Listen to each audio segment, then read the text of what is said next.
Sejarah bukanlah ilusi,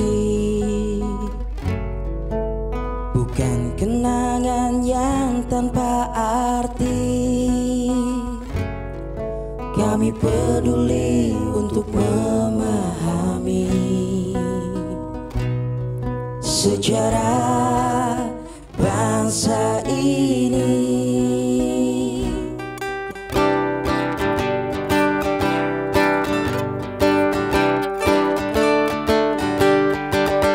Garuda Pancasila, akulah pendukungmu, patriot proklamasi, sedia berkorban untukmu. Pancasila dasar negara, rakyat adil makmur sentosa, pribadi bangsaku. Ayo maju, maju, ayo maju, maju, ayo maju, maju.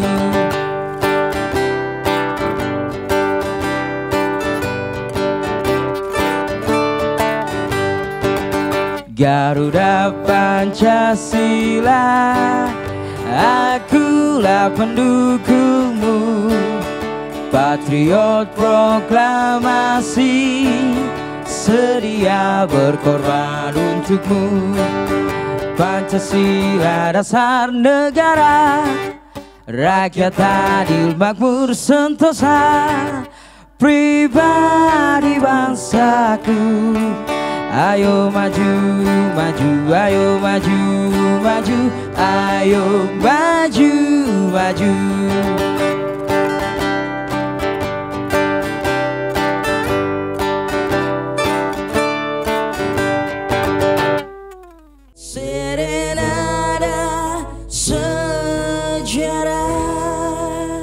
Serenada sejarah, ada nada di balik kisah sejarah. Nah, di episode kedua ini kita masih ditemani narasumber kita yang sangat terpercaya, seorang kurator dari Museum Perumusan Naskah Proklamasi. Siapa lagi kalau bukan Kang Jaka Perbawa. Kak Randi. Ya, Kak Roy. Kini kita akan bahas tokoh yang sangat fenomenal. Dari Sabang sampai Merauke mungkin sudah pada tahu dan mengenal tokoh tersebut. Beliau adalah presiden pertama kita, Bung Karno. Ya, beliau juga yang mempersatukan bangsa kita, Kak Roy. Beliau disebut sebagai sang proklamator. Nah, Kang, mungkin sebagian besar atau sebagian kecil ya, kebanyakan orang kita ini banyak yang belum mengenal beliau begitu dalam. Termasuk juga saya dan Roy. Nah, Kang, coba ceritain sedikit biografi tentang beliau. Terima kasih. Soekarno dilahirkan di Surabaya 6 Juni tahun 1901. Dan beliau semasa kecil sudah bersekolah dan akhirnya pendidikannya dilanjutkan di sekolah teknik masa Hindia Belanda yang merupakan cikal bakal dari Institut Teknologi Bandung. Beliau mengambil jurusan arsitektur dan semasa di Bandung inilah tepat hari ini 4 Juli 2020 kita merayakan lahirnya PNI, sebuah organisasi yang progresif yang memperjuangkan Indonesia merdeka. Di Bandung inilah beliau bertransformasi, memperjuangkan kemerdekaan kita, kendati saat itu pemerintah Hindia Belanda sangat reaksioner dengan hadirnya organisasi-organisasi pergerakan.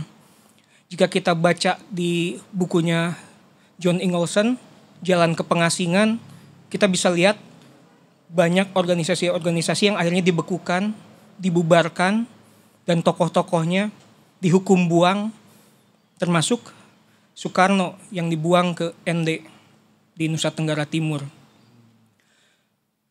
Namun perubahan terjadi ketika masa Jepang ketika Jepang menjajah kita, Jepang membebaskan tokoh-tokoh yang saat Hindia Belanda di penjara dan termasuk Insinyur Soekarno. Akhirnya Insinyur Soekarno dibawa ke Jakarta. Waktu itu setelah dibuang di Bengkulu dari tahun 1938 sampai 1942.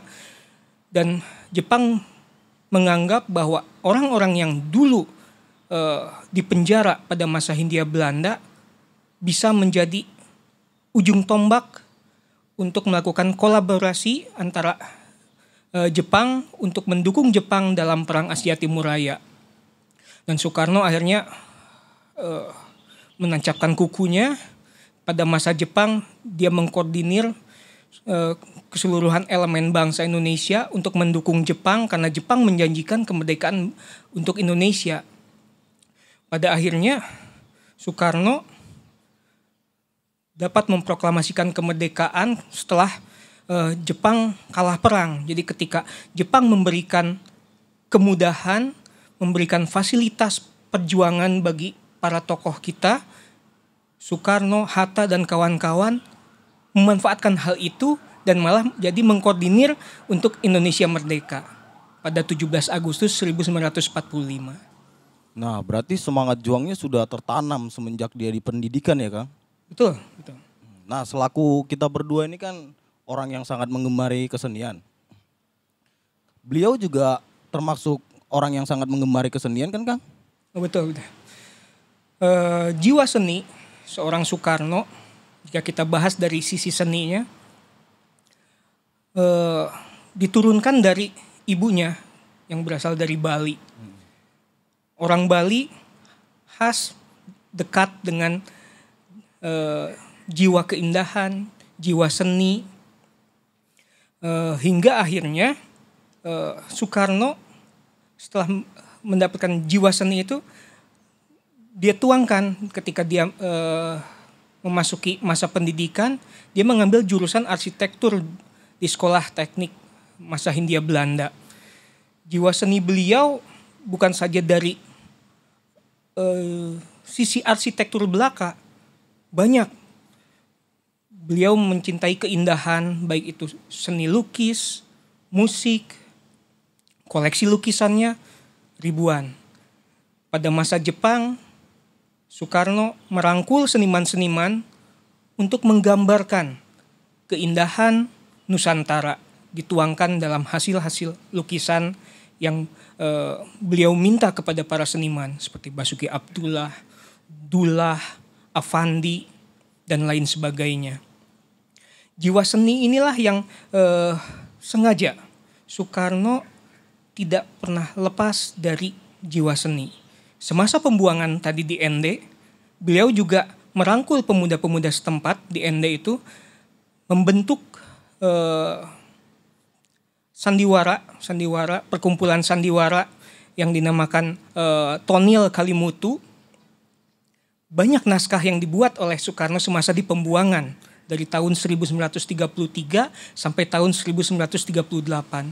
Pun ketika dibuang di Bengkulu pada 1938 hingga 1942, Soekarno pun merangkul para pemuda di Bengkulu untuk membentuk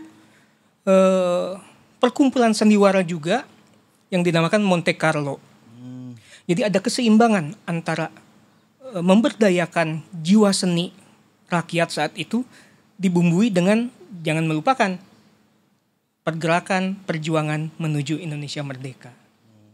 Nah Kang, beliau juga suka musik ya Kang ya? Ya, tentu. Selera musik beliau ini yang seperti apa Kang?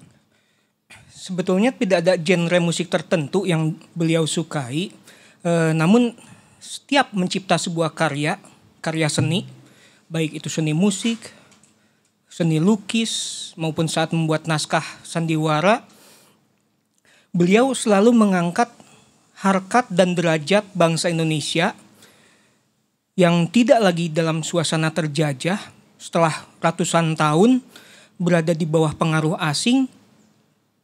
Mental-mental terjajah ini perlahan harus mulai dihilangkan. Bung Karno saat menciptakan sebuah karya selalu menggambarkan keindahan. Keindahan Nusantara ini kekayaan sumber daya alamnya, sumber daya manusianya. Beliau selalu ingin menggambarkan suasana kegembiraan, suasana yang penuh rasa bersenang hati, penuh nada optimis, jiwa-jiwa positif untuk membangun bangsa ini setelah merdeka. Inilah saatnya bangsa Indonesia mulai membangun dan jiwa-jiwa terjajah itu harus perlahan dihilangkan. Oleh karenanya karya beliau selalu penuh kegembiraan, selalu penuh sukaria, dan ada sebuah lagu yang khusus diciptakan oleh Bung Karno yang menggambarkan suasana itu, suasana kegembiraan yang judulnya itu Bersukaria. Bersukaria. Saya pernah dengar itu, Kang. Judul Bersukaria. Yang sering kita bawain itu, Kang Ro. Iya benar. Yang nadanya seperti ini bukan, Kang? Na na na na na na na na na na na na na na. Nah, itu persis. Bersukaria yang itu. Bersukaria itu. Ternyata Bung Karno, Karo, tahu penciptanya. Saya Kalian baru tahu? nih. Baru tahu, Kang. Mungkin kalau kita nggak ketemu Kang Jaka nih hari ini kita nggak tahu kalau itu penciptanya Bung Karno ternyata. Boleh kita bawakan kali, Kang Ron? Boleh. Ya. Sekalian kita juga Merelaksasikan diri kan, biar seperti kita mendendangkan sebuah lagu. Oke, siapkan ya.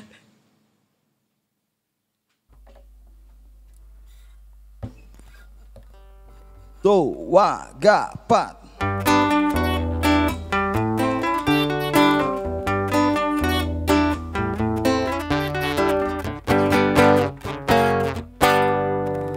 Mari kita bergembira, sukaria bersama, hilangkan sedih dan duka.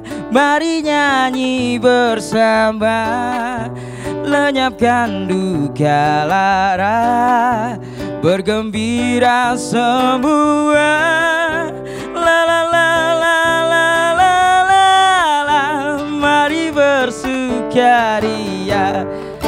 Siapa bilang Bapak dari Blitar, Bapak kita dari Prambanan? Siapa bilang rakyat kita lapar, Indonesia banyak makanan. Mari kita bergembira, sukaria bersama, hilangkan sedih dan duka. Mari nyanyi bersama, lenyapkan duka lara, bergembira semua. La la la la la la la la, mari bersukaria. Tukang sayur nama si Salim menjualnya ke jalan Lembang. Indonesia anti nekolim, para seniman turut berjuang. Mari kita bergembira, sukaria bersama, hilangkan sedih dan duka. Mari nyanyi bersama, lenyapkan duka lara, bergembira semua. La la la la la la la la, mari bersukaria. La la la la la la la la, mari bersukaria.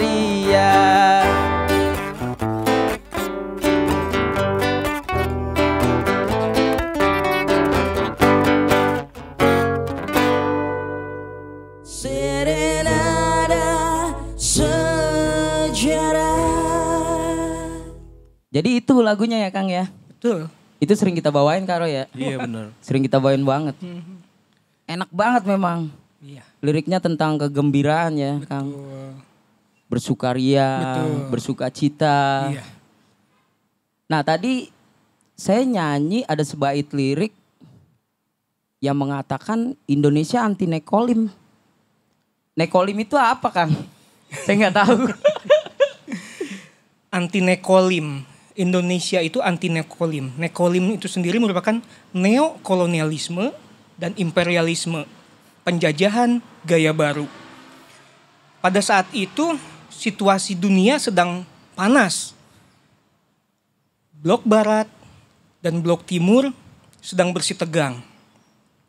Oleh karenanya Bung Karno dengan teman-temannya dari bangsa Asia dan Afrika membuat sebuah gerakan non-blok yang tidak lagi berpihak baik itu ke Blok Barat maupun ke Blok Timur. Lah, berarti Blok M juga termasuk dong, Kang? Oh, enggak lah. Jangan macam-macam, Kak Roy. Ini sejarah loh. Ini sejarah. Oke. Macam-macam nih, Kang. Berarti Blok M gak termasuk Gak nih. termasuk. Blok M tuh urutannya dari A sampai M. Masih jauh. Kira-kira apa nih yang bisa kita ambil pesan-pesan dari karakter beliau untuk bangsa ini? Seni. Jiwa seni Soekarno selalu dia tuangkan dalam kebijakan-kebijakan yang beliau ambil. Di periode 1961 sampai 1969 ada sebuah rencana pembangunan Bung Karno yang dinamakan Rencana Pembangunan Semesta Berencana. Dalam kurun waktu 8 tahun, Bung Karno merencanakan poin-poin pembangunan nasional saat itu. Posisi seni di mana? Ada tersendiri. Bung Karno sengaja menciptakan museum nasional, perpustakaan nasional, maupun galeri nasional. Nanti kalian coba main ke kawasan Monas. Tugu Monas yang dibangun pada periode 1960-an dikelilingi di Medan Merdeka Barat ada museum nasional yang mengandung kekayaan bangsa Indonesia dari era kerajaan hingga saat ini. Kalian main ke Medan Merdeka Selatan ada perpustakaan nasional. Bung Karno merencanakan perpustakaan nasional sebagai jendela bagi bangsa Indonesia untuk maju ke depannya. Dan kalian jika main ke Medan Merdeka Timur, ada galeri nasional yang akan memamerkan karya-karya seniman, maestro-maestro seniman Indonesia untuk bisa dinikmati oleh bangsa Indonesia. 3 titik tersebut ditunjang dengan pusat di Tugu Monumen Nasional menggambarkan kecintaan beliau kepada dunia seni dan budaya. Beliau mencoba membangun masyarakat mulai dari jiwanya. Sebelum membangun infrastruktur, beliau menganggap bahwa bangsa Indonesia harus diperkaya ilmu pengetahuannya. Diperkaya rasa menikmati seni dan kebudayaan yang adiluhung, yang tersebar dari Sabang sampai Merauke. Poin penting untuk generasi saat ini, apapun aktivitas, jika dilandasi dengan rasa keindahan, apapun karya yang dibuat, walaupun bukan sebuah karya seni, namun jika mengandung keindahan, semua akan menjadi sebuah harmoni. Harmoni yang menyelaraskan antara jiwa dan raga generasi muda saat ini untuk membangun Indonesia ke depannya. Ya, pokoknya agar lebih semangat lah ya, Kang. Tuh. Jadi intinya kita berkarya harus jujur ya, Kang ya, dari hati ya. Jujur. Karena seni itu indah, seni itu penuh kejujuran. Apa yang ada di dalam jiwa kita, tuangkan itu menjadi sebuah karya. Jadi itu buat teman-teman di rumah, itu pesan yang ibaratnya disampaikan oleh beliau ya, Kang ya. Tuh. Untuk generasi saat ini. Nah, itu dia sejarah singkat tentang Bung Karno ya, Kak Roy. Iya, benar-benar. Kalian mau tahu lebih dalam tentang Bung Karno? Gimana caranya, Kak Roy? Kalian bisa langsung cek di YouTube channelnya Museum Perumusan Naskah Proklamasi. Akan ada giveaway komik Soekarno. Gimana tuh caranya, Kak Roy? Langsung kita tanya ke Kang Jaka. Gimana, Kang Jaka? Bagi 10 komentar terbaik yang paling menarik, Museum Perumusan Naskah Proklamasi akan memberikan 10 komik tentang tokoh Soekarno. Jangan lupa like dan subscribe YouTube channel Museum Perumusan Naskah Proklamasi. Nah, buat teman-teman di rumah jangan lupa untuk subscribe dan like ya. Sampai ketemu di episode selanjutnya. Serenada Sejarah.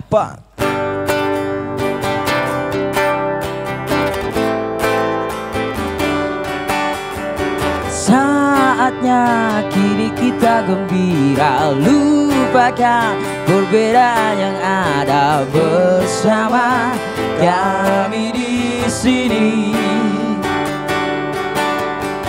Yakinlah apa yang kau lakukan, lawanlah semua yang menghadap bersama kami di sini. Lepaskan semua, jadilah maju bersama selamanya.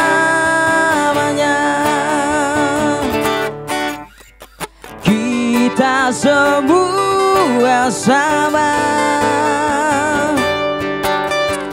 tak ada yang berbeda.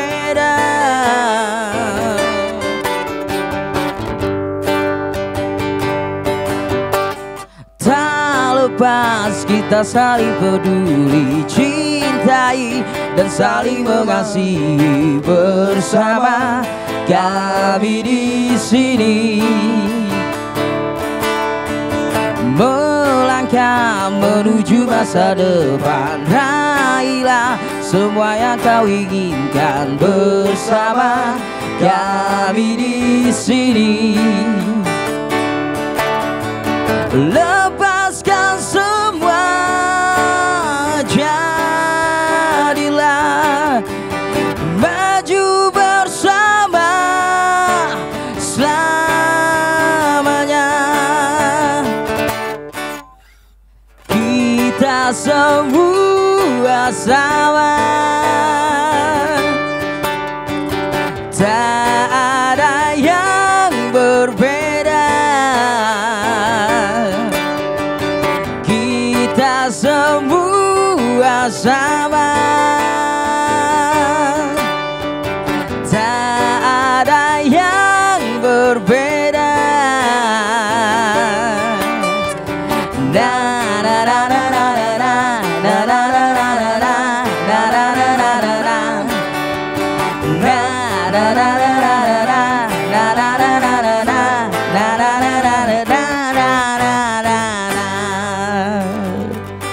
Sampai ketemu di episode selanjutnya, Kang Jaka. Sejarah bukanlah ilusi, bukan kenangan yang tanpa arti. Kami peduli untuk memahami sejarah bangsa ini. Kami muda ingin berkarya, kami muda ingin